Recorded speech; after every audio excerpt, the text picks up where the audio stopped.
Hello and welcome to today's episode of Founder Life, where we are joined by Glen Foster, who's currently the MD of Xero. We talk about his journey, starting off in the health and fitness arena, moving into the accounting space, predominantly with Xero, but also helping small business owners with financial clarity.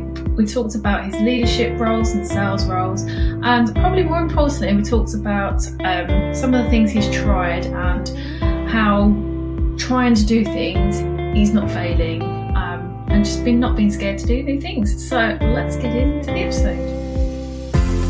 Hi, I'm Cheryl. And I'm Dan, and welcome to our podcast, where we talk to real people about real problems in real situations. Grab a cuppa while we talk founder life.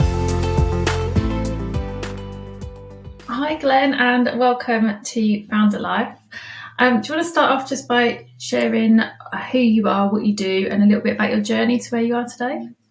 Yeah, sure. So I'm Glen Foster, currently the MD of a business called Libio. We do supply payments, and kind of my journey of getting here has been quite heavily focused on technology and kind of helping small businesses. So I spent quite a while at a company called Xero, from pretty early on, helping with small business accounting software and working with accountants and bookkeepers and tens of thousands of small businesses to help them kind of like go on a bit of a journey of digitizing their accounts, and hopefully giving some financial clarity to small businesses. But yeah, that's been about the last 15 or 16 years, just working heavily in that kind of small business, small and medium business world of, helping people that deserve help and need the help most to get that financial clarity.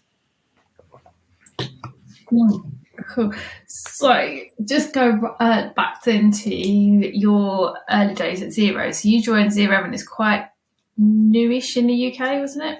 Yeah, 2010. So there were 6 people. So there were about 1,000 customers at the time, and six home-based people. And weirdly, the world's gone full circle because I was used to working at home a lot just then because we didn't have an office, and then everybody started going to offices, and Xero got one, and now no one goes to an office anymore. So the world's gone full circle.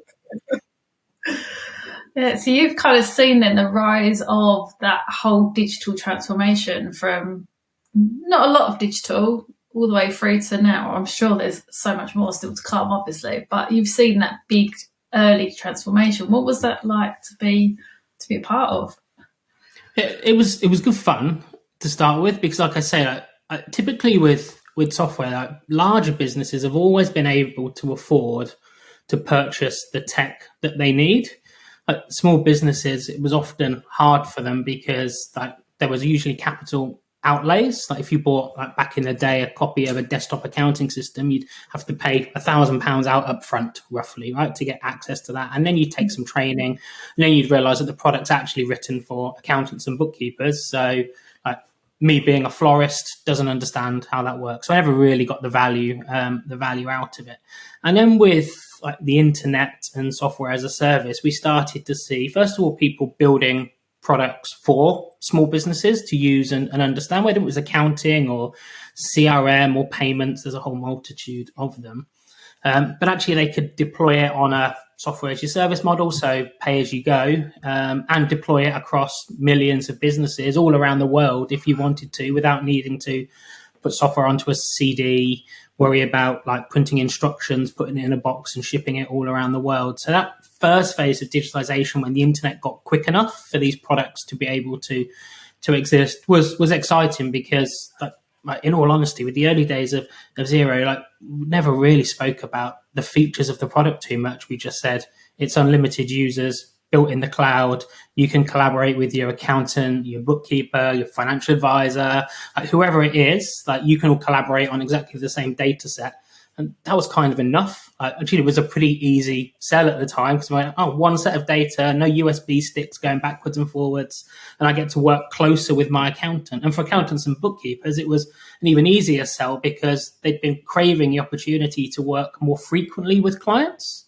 So not once a year, not once a quarter, but the tech just wasn't there. So always waiting for a client to deliver something to your office or send something over. So the ability to collaborate on that data set was really that first move and that first phase, I think, of making digitization much easier than it was before. You know, it's Exciting. definitely helped my business to grow and build, and well, it's been the foundation of my business really. So it's been amazing. So how was it? Because as you mentioned there was only 6 of you to start, and there's God knows how many, hundreds now, thousands maybe even. How was it seeing that grow and change? Yeah, I honestly, like, painful is probably the best way to describe it. Like, lots and lots of fun, but the biggest challenge in any business, like whether you're a large corporate or a small business, going from 1 to 2 employees to 5 to 10, is like there's different phases, and they're often painful as you've got to learn some lessons as you go through that journey. So yeah, lots of battle scars, lots of lessons learned, but like the most fun I've ever had. Like, in a career, like most people don't get the opportunity to go to work and do something that they thoroughly enjoy. Most of my friends and family dread work, right? I didn't have that feeling. I always had come Sunday night, I look at my diary and to know that I was just going to do loads of interesting stuff or just chat to interesting people, and at some point we'd sell some software along the way.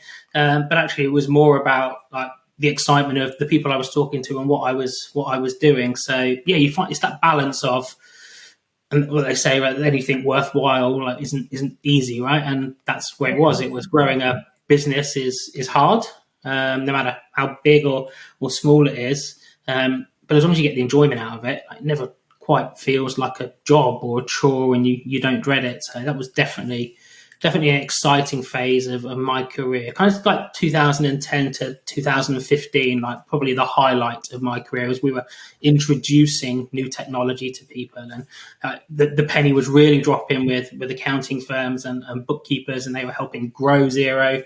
And then like lots of small businesses, like just like actually saying how much it had impacted their business and changed their lives, which sounds like quite melodramatic.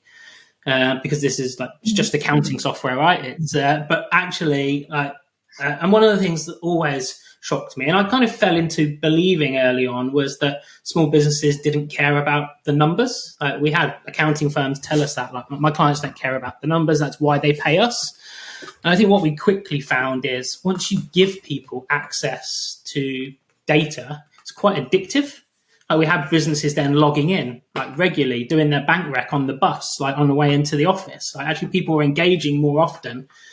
So then engaging more often with their clients, with their accountant even, and their bookkeeper. So that relationship just got much, much stronger. But yeah, we definitely found more and more people getting addicted to understanding what goes on in their business, which has to be a plus, right? Especially like because people knowing where their business is, what they've got in their bank.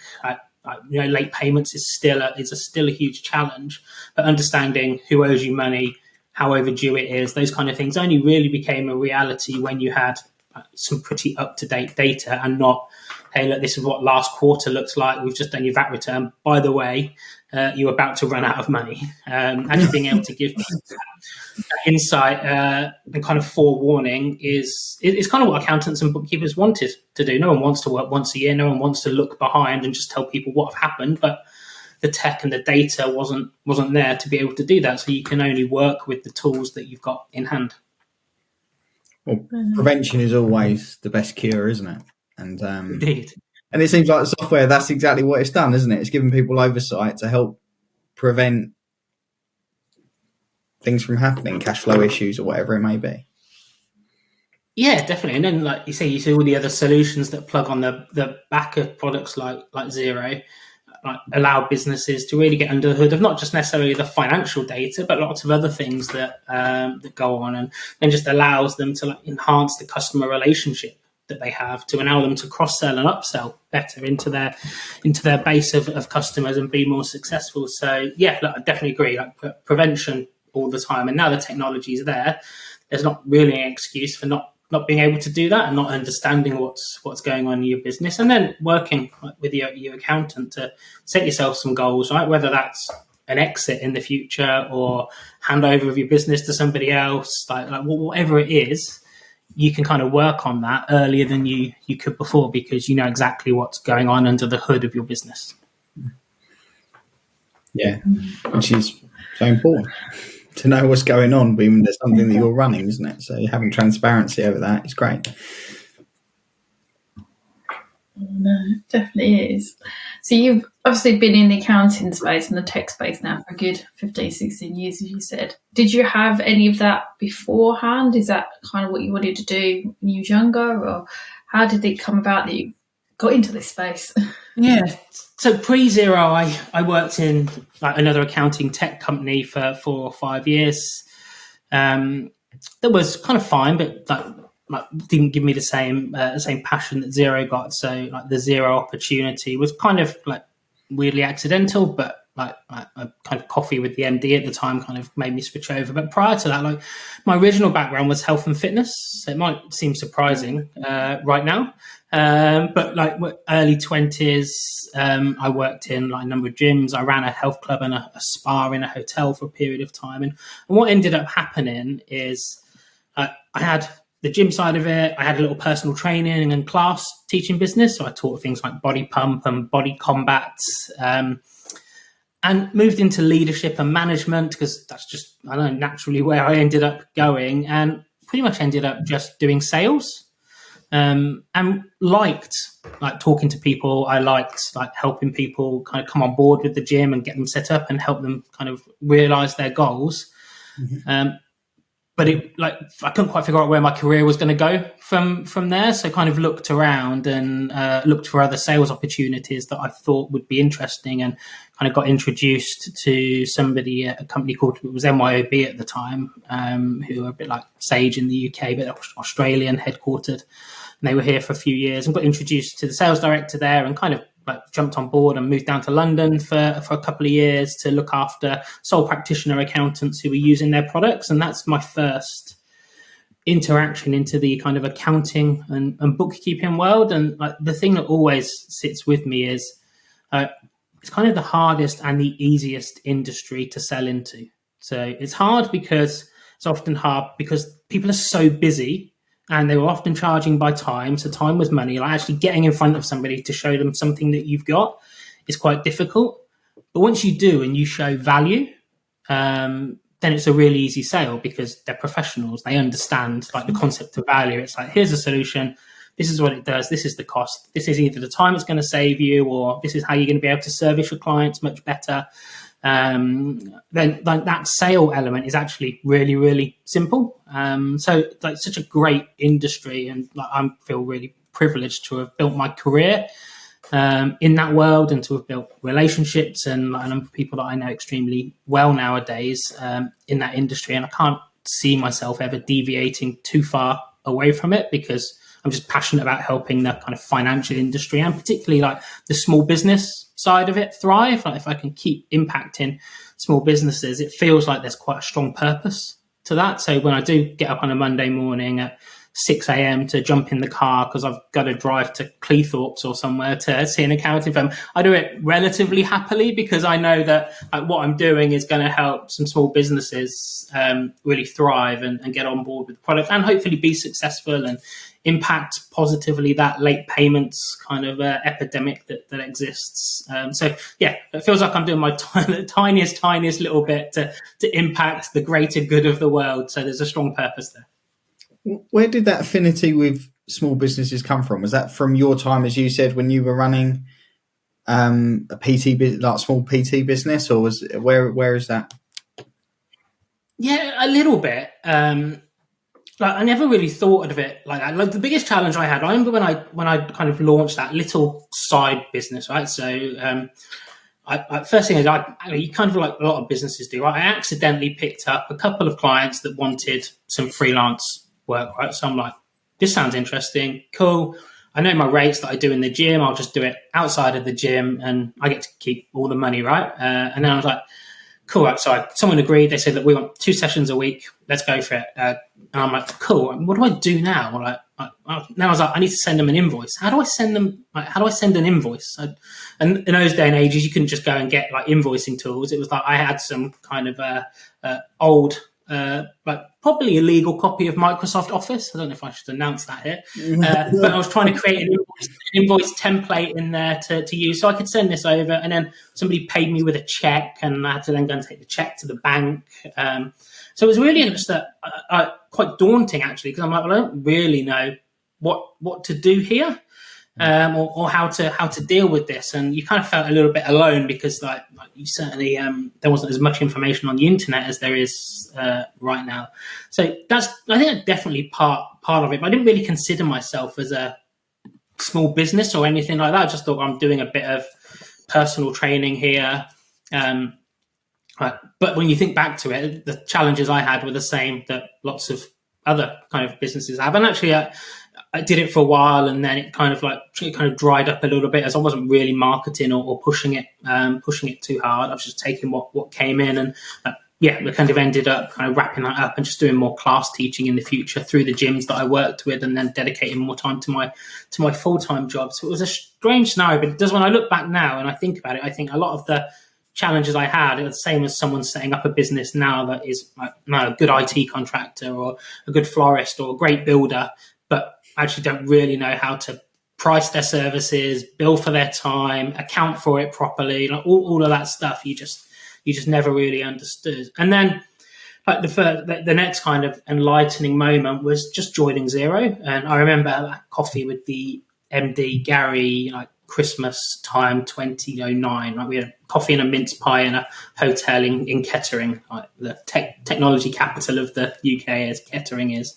And we sat there, and like he just sold me this vision of what Xero were going to do, how they were going to support, service, impact like the world of small businesses, and pretty much how I'd be stupid not to join and get on board. And I do remember I was working for a relatively corporate business at the time, so there was some job security and health insurance and dental and all the stuff you get with a corporate business. So I think I probably went in there a little bit blasé of like, not too sure if I really want this, but it's good networking and it's just down the road from where I live to meet the MD. And I just remember walking out and ringing my now wife and saying, oh shit, like I really, really want this job. Right? Now I've gone in there really kind of like feeling well, they'd be lucky to have me, like if I joined. And I went in and I'm like, wow, this, I don't know, the vision and everything just seemed so amazing that I left just really wanting that job. Luckily, another coffee with the MD, and it worked out pretty well in the end. But yeah, it's just one of those things where actually I think that the purpose behind that business and what they wanted to do, and it's really genuine as well. It's the thing that people struggle with, because like, yes, it's grown into a corporate beast right now. It's 4,000 to 5,000 people, like large market cap. Yes, it's got responsibilities all around growing and succeeding, but I've always found that the people and the culture and the business was just very genuine around, we really want to help small businesses thrive. And if we do that, then like Xero will always be successful and they'll always grow. But it was, just an amazing moment where it's the first time I think I'd kind of really got a job that I was really, really excited about doing. And now the problem is I carry that excitement with me into everything else I do. It's like, well, I need at least that, if not more. It's like, I'll probably never find the same again. But it's like, I've had something that I just like thoroughly loved doing. And that's like the non-negotiable now. It's like, I don't care about title or pay or holiday or dental, medical. I don't care about all that stuff. All I care about is the opportunity and the culture and the journey that you can go on. And that's like the only non-negotiable to kind of any role or anything I do in the future. Well, that's really interesting. And you've seen so much change, and within the business itself, having that small environment initially to now, as you said, 4,000 or 5,000 people, that your role has changed so much in that time. You must have learned all the bits of the business at the beginning, and then now it's towards the end of your time, just focusing on one little bit. What would you say was your favourite part of Xero? Like which roles and stuff that you used to do? Yeah, I think there's kind of two answers to that. So I'd be lying if I said I just didn't love it when there was 6 or 7 or 8 of us, and the role was so varied, and I'd just be out 4 days a week, hosting events with accountants, like breakfasts, lunch events, wine and cheese, and anyone that would listen, we just demo Xero and show it to them. And like doing events and just being out and about, doing that. Like that was such an exciting time. Equally, I think one of the other passions I've developed over time is just this people leadership part. So then being able to pick up a team and like develop people through the business. I think when I spent the last 5 years at Xero as the UK sales director, and at least half of my leadership team were developed through the business. So being able to support people's career development, to grow them, to see them thrive, is just like, it's one of those weird things that until it happens, you don't really know how special that is and kind of how privileged you are to have the opportunity to develop people and give them the opportunities in the future. So certainly like that leadership side of it was great fun, but also the chance to work with some talented people and kind of help take their careers on a bit of a journey, as kind of Gary, the MD of Xero, did with me. So yeah, that was fun. But definitely those first few years of, I think you had Darren on the podcast a little while ago, and Darren had the north of Xero, I had the south of the UK. We split it in half. We bickered a little bit over Birmingham every now and again about who looked after Birmingham. Well, as in you can have it, or you can have it, or as in I want it. It depended who the firm was, I think, and where it was. So Darren's kind of, I think he was born and bred in Birmingham, so we knew it quite well. So we tended to let him have it, but he did live in Newcastle, so it was a fair trek for him. But anyway, so we spent it we'd just be out and about. And we'd be chatting all day long, like between meetings, talking about accounting firms that we worked for. And it was never there wasn't a competitive element there really. It was just that let's just share everything that's going on. And it was just great fun, like just with the two of us. And then we did a little trip to New Zealand. So it was like culturally, the business was in just a great place, which is easier to do when there's like only a handful of you really, because it kind of looks after itself to a certain degree. But that phase was, one I'll never forget and always look back on fondly as I travelled the whole of the UK, just sitting in front of accounting firms and trying to convince them that this was the way forwards. And some I'd win with and they'd love it and they'd get it straight away. And others, it took them 5, 6, 7 years to actually come back around. And usually the argument was, I wish I'd done this when you first came to see me. But it's just the nature, right, of people adopt technology at different speeds. Exactly, and it all depends on their own goals and where they're going as a business as well, doesn't it? I was having a conversation earlier with somebody and I was saying that for me, when I first saw Xero, I adopted it immediately because it suited and it fitted how I wanted to work. I wanted that whole cloud environment and I didn't want to be tied to a desk. I didn't want CDs and paperwork and everything. So for me, it was a solution I was looking for. So I jumped immediately. But I guess for other people, they're so ingrained in what they were doing, it takes them longer to, I wouldn't say cotton on, but it takes them longer for it to work out how that works with their goals, doesn't it?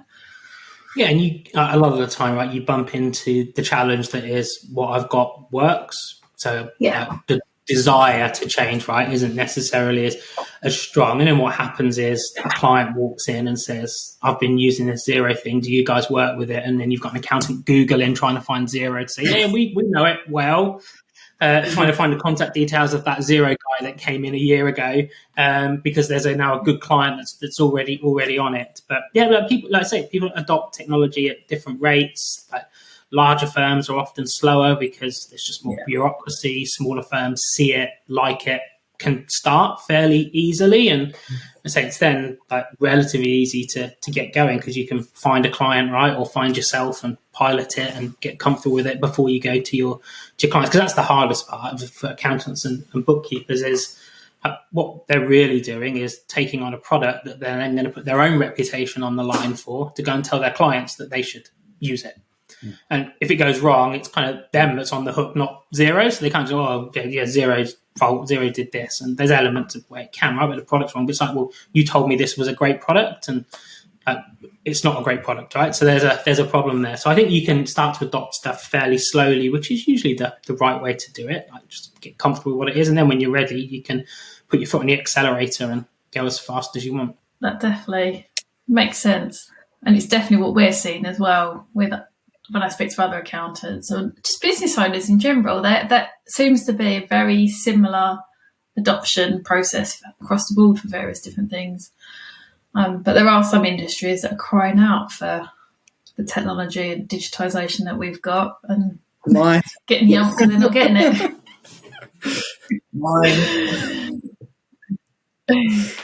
So. Yeah, I think, do you know what?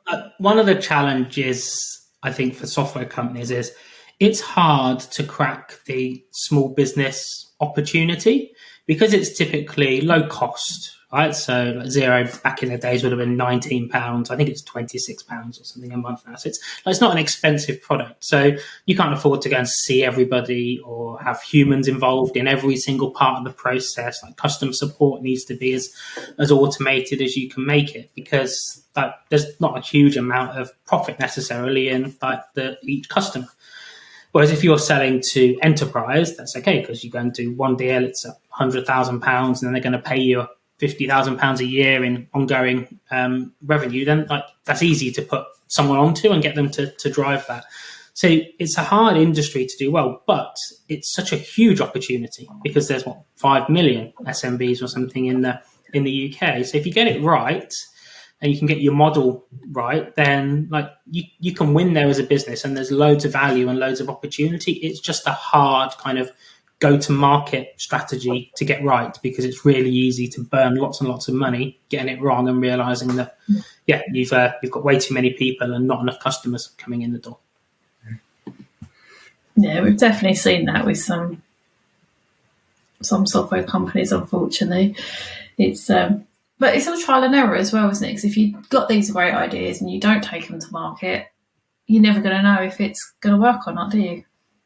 Yeah, you got to try stuff, right? It's experimentation is key.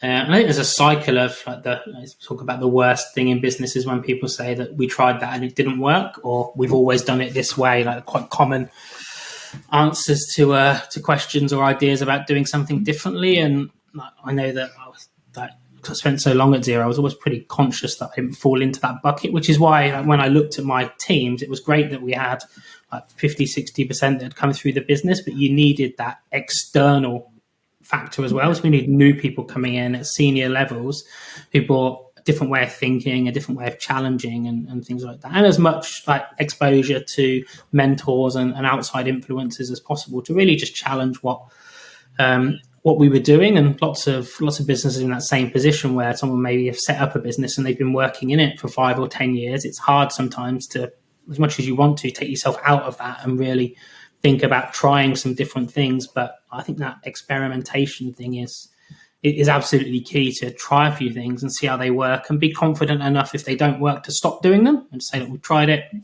didn't work, but not shut it off forever. It might just have been not the right time to do that.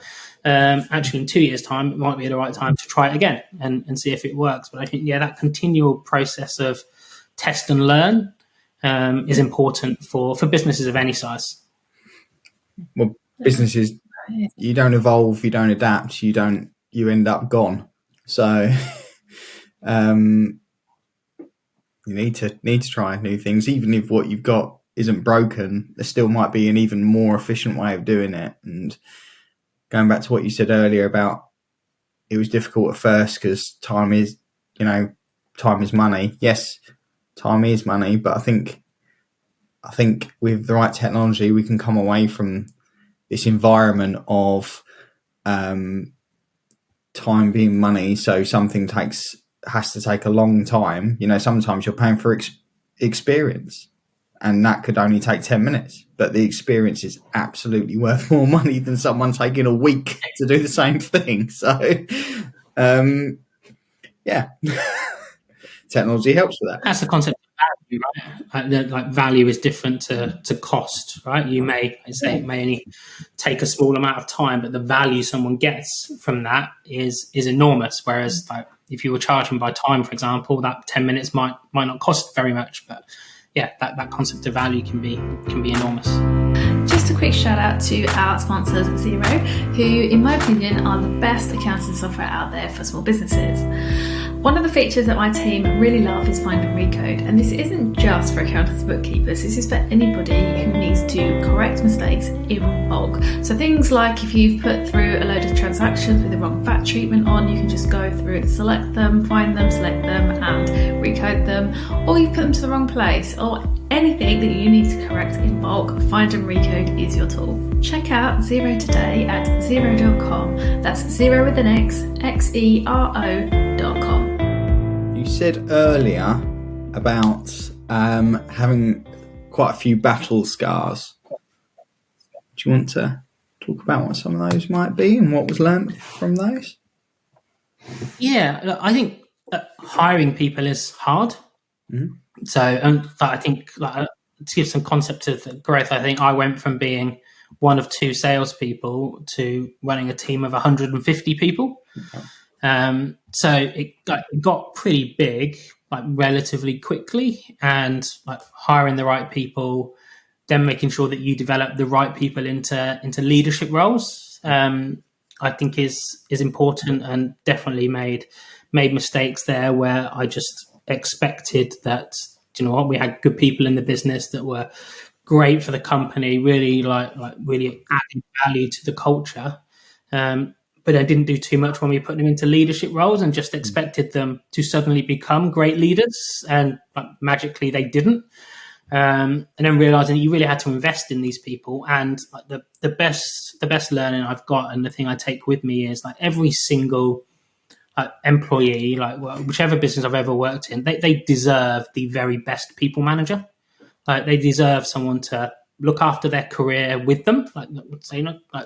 Individuals have to care about their own career more than anyone else. But if you've got a good leader that supports that and can really care about it, that's kind of your bare minimum expectation of a good leader. But somebody that is approachable and really kind of creates that concept of psychological safety.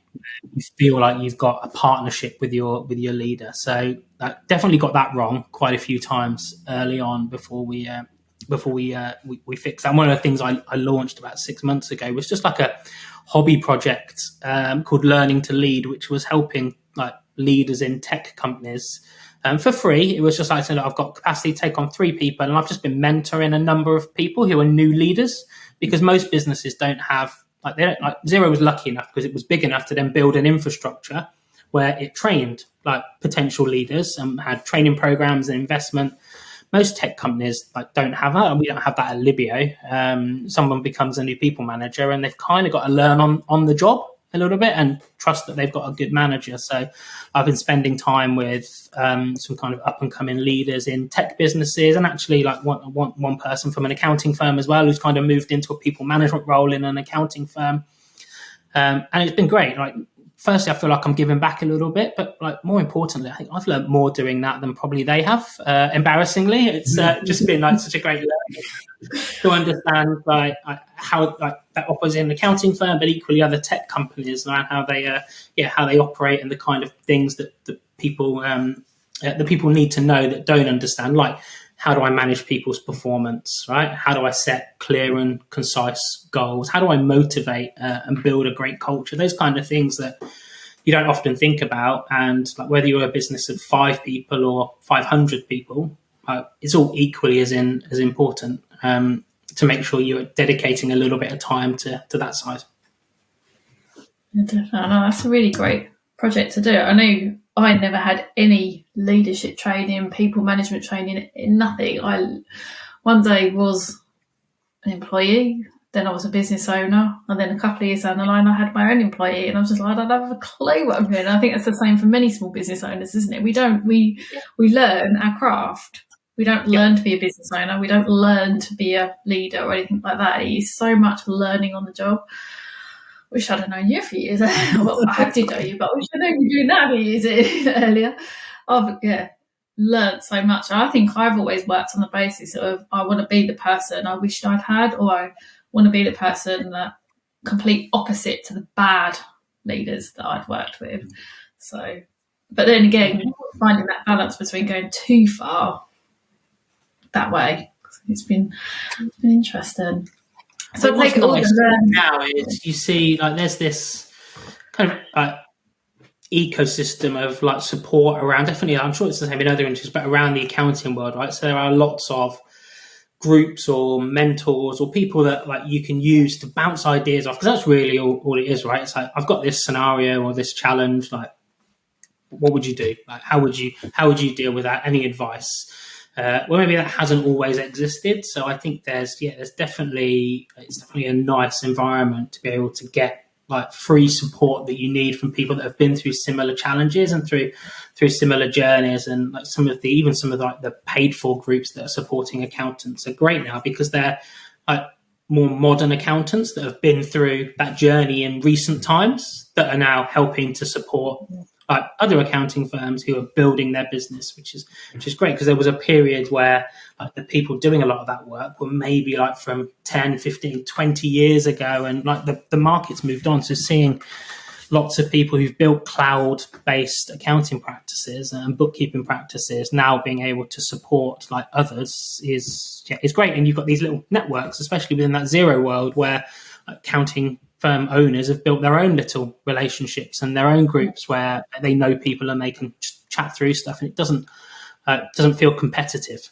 right? It feels like there's plenty of business out there for everybody. Even if someone's in the next town over, people are pretty open to share like the stuff that's worked, the stuff that hasn't worked, and share that knowledge. Yeah, no, I'd be lost without my girls. Love my girls. That was definitely one of the biggest things that I've found. Because previously, my experience, you didn't talk to each other, you didn't help each other out, you was the competition. But coming into this world of Xero and meeting all the people I have, it's completely opposite, isn't it? It is. Everyone helps everyone. It's lovely. That should be. So the one thing I remember is that really early on in Xero, we always spoke about building a community. That was always the goal. Like Rod, actually, the founder CEO, used to talk about, if you get this right, then like the actual impact on the world is enormous, right? He used to talk about better hospitals and better schools, right? You create more employment, you create more jobs, people pay more taxes. It's unfortunate, but that's a good thing, right? Because more people are employed and earning more money and paying more tax, and then that money can be reinvested into things like that are kind of the greater good.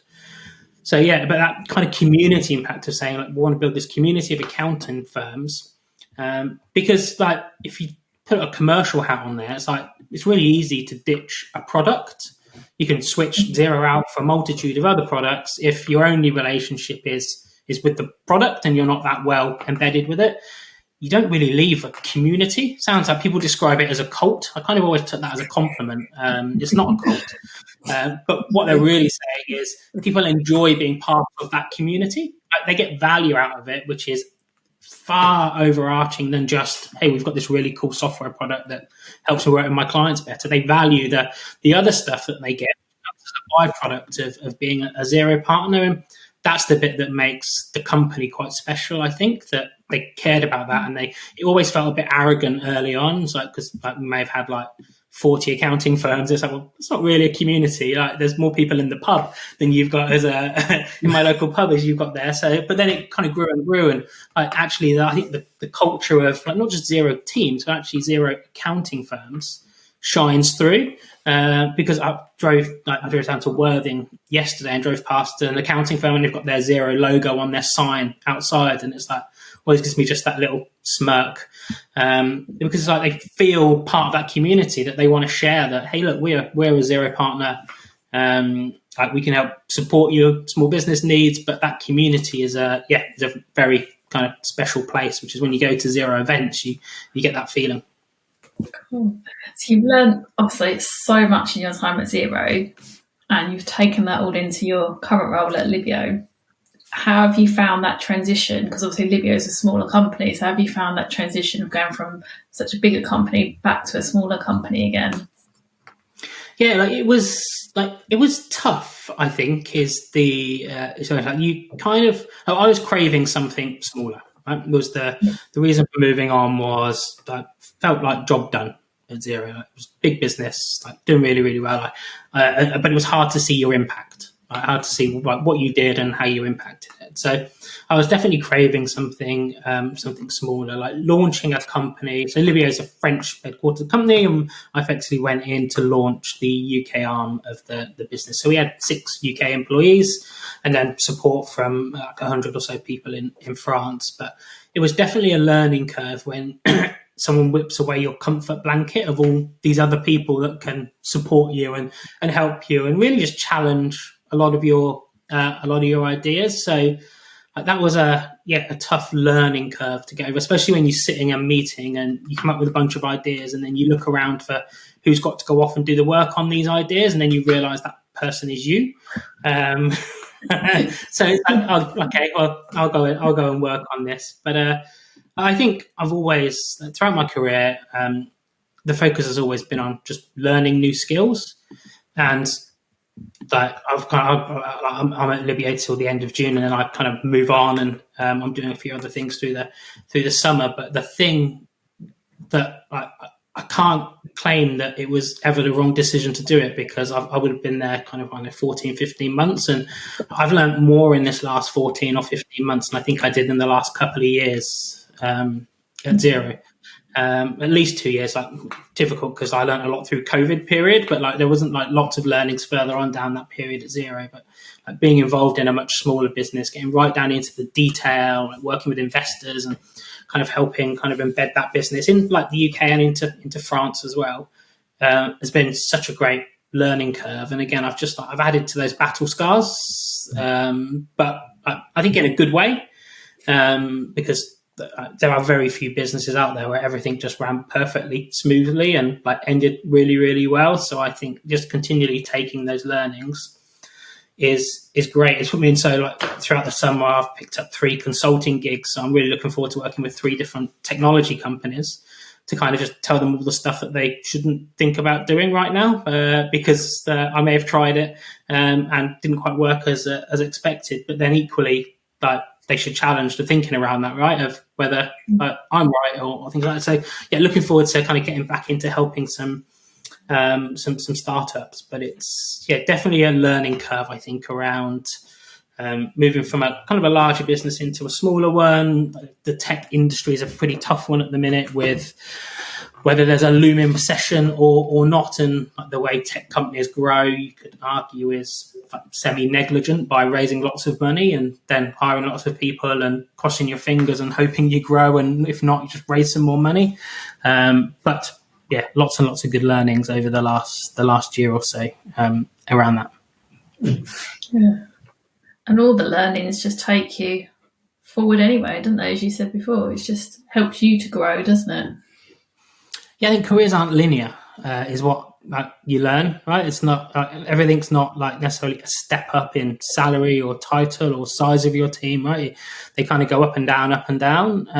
The beauty there is that like if you're not developing through them, you usually plateau, and then can't hit that next upward curve that you want, because actually like most companies are looking for people who've been a bit beaten up and bruised in a business sense, to understand kind of the downside of like not everything is always rosy, not everything's great. You got to learn, but then you've got to pick yourself up, like dust yourself off, and go for it again and try different things. And I think that resilience is important. It's like an important kind of skill, or an important part of people's characters that like good, solid business owners tend to be quite high in resilience, because they're used to dealing with challenges and failing at some and then overcoming others. Is that what you're looking forward to most when you said like you a little bit excited about picking up these consultancy roles? Is it help, as you said, about kind of sharing experiences? You've tried it and done it, but is that what excites you the most about consultancy roles? I think so. So I think the variety. Mm-hmm. Also, the people that I'll be working with, they're just good people, trying to solve good problems and do good work. And I think if I can take some of the learnings that I've got, like some of the things I've done, and kind of like impart that and help some people, then that feels like a good purpose-driven thing to do.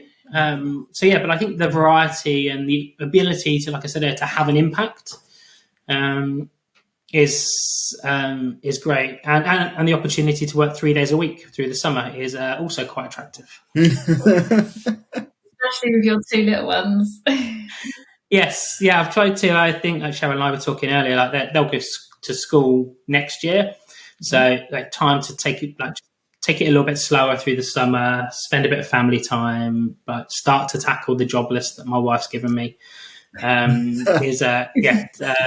It's quite attractive because not everyone gets the chance to do that, right? Slow down for a period of time and take a bit of time out. So I'm looking forward to making the most of that time before I get my head down properly again and go for it with whatever new role comes on.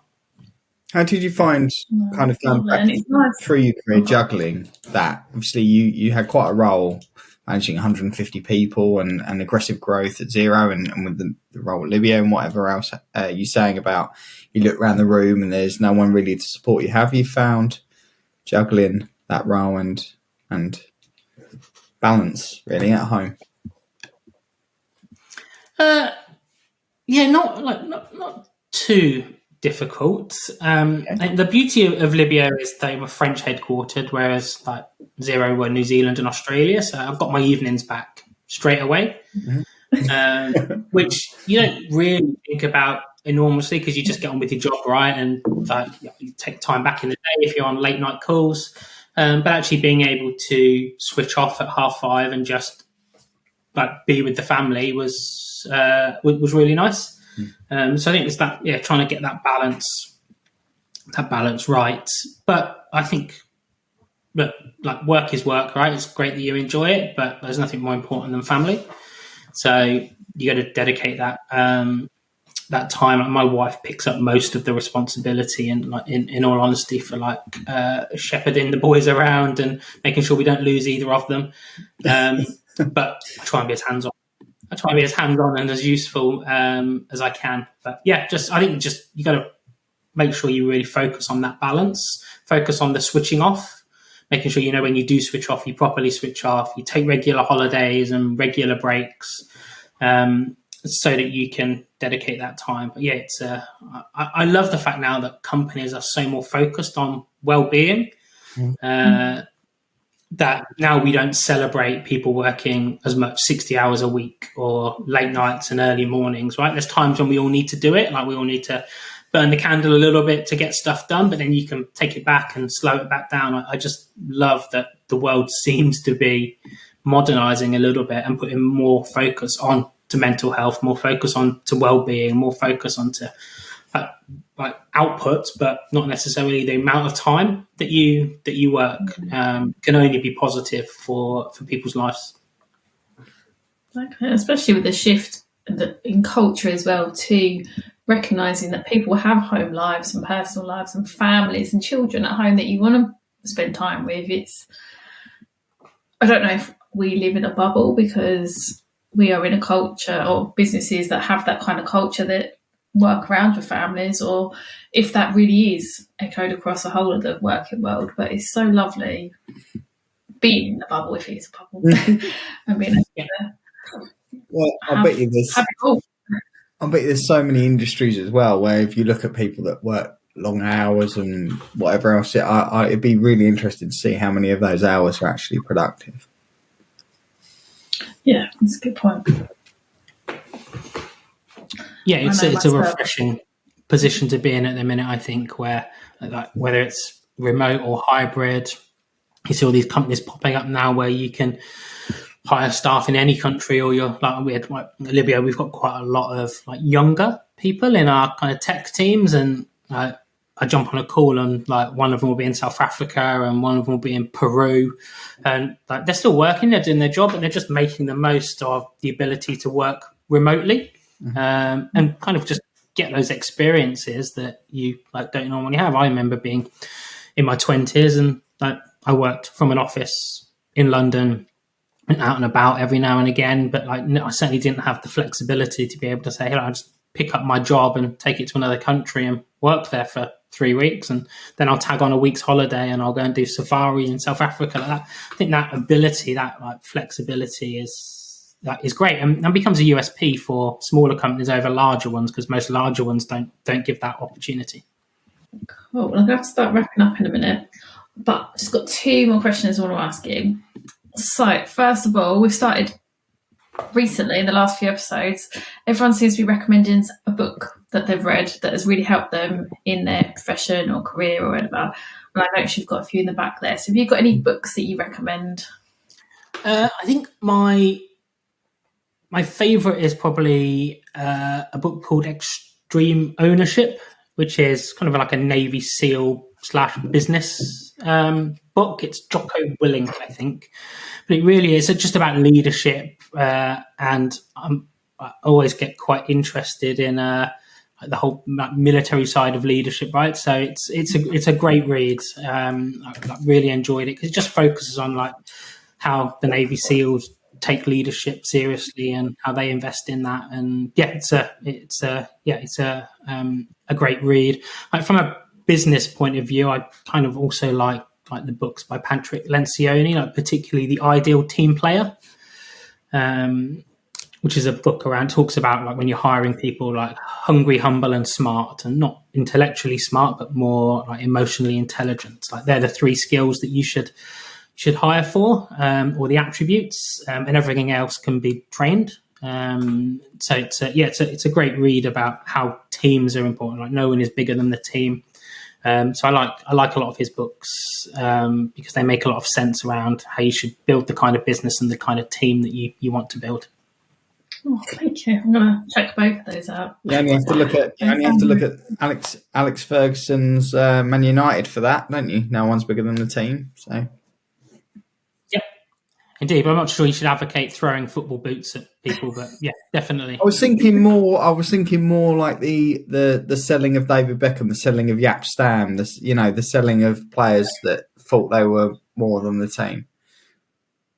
Yeah, I think it's a great show. And even things like Leicester winning the Premier League, right? It's like those kind of things where they have the best individual players, but collectively as a team they were focused, right? Which kind of led to, you can argue, a bit of a freak result in the end, but nevertheless they did it. So Michael Jordan quotes somewhere like individuals win games, but teams win championships. Right? So it's like, it's not about one player will never win you a championship. Like it's about the strength of the team. Like one good player may get you a win in a game, but they're never going to be able to kind of really hit the heights of winning championships and titles. Love that. So finally, then, just to wrap up, if you wasn't in the accounting space or the tech space, what would you want to be doing? Like if I exclude the fact that like most boys, right, want to be a professional footballer and play for their boyhood club, so I'd be leading the line at kind of Crystal Palace.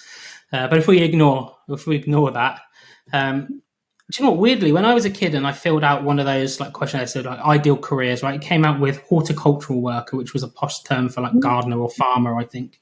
And I kind of laughed and said at that point. But right now, do you know what? I'd probably set myself up a landscape gardening business, and I'd do that partly because I can't find anyone to do my gardening, so like I have to keep doing it myself. So there's clearly there's a market there for it. Secondly, as I've got older, I think I've just got more interested in it. So I'd probably I'd love to run a small business and do something a little bit creative. Maybe that's probably where I'd if the football career didn't pan out very well. I have not got a green bone in my body, so I'm green finger. Whatever, I don't even know the phrase. So there you go. I'm really not good at that, am I? I just know that most of the people down where I live have torn up all their grass and garden and either put down complete and utter patio in the whole garden or artificial grass the lot. They don't even have to go outside.